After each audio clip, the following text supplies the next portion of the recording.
summer after 8th grade, I went on a vacation to Alaska with my mother, grandmother, and cousin.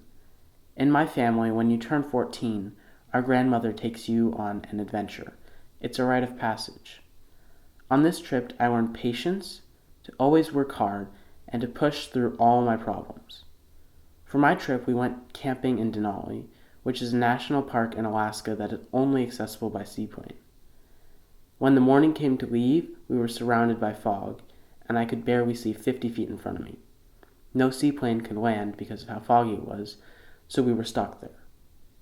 The worst part wasn't the food, which we were severely low on. It wasn't the cold, even though I was constantly wearing 7 layers. It wasn't the boredom, even though we didn't have anything to do.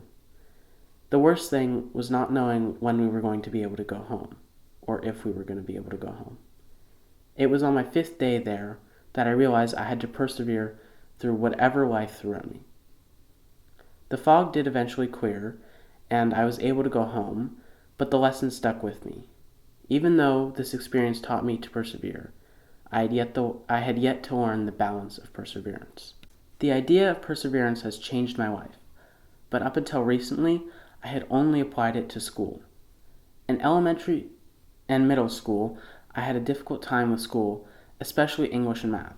However, once I started high school, I really buckled down and persevered through my academic struggles. I am very proud to say that my grades have been on an upward trajectory since my freshman year.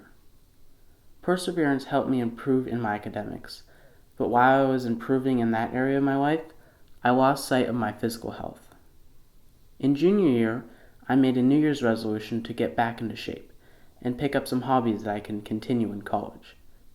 In the first few months, I picked up exercising on the elliptical, weightlifting, cornhole, and road biking.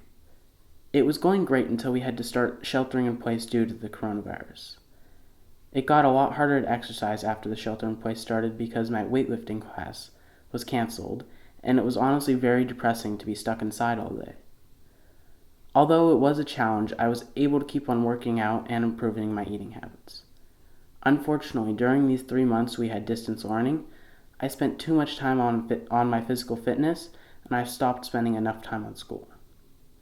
Over the summer, I took 2 courses, so I worked on balancing out academics and my physical health.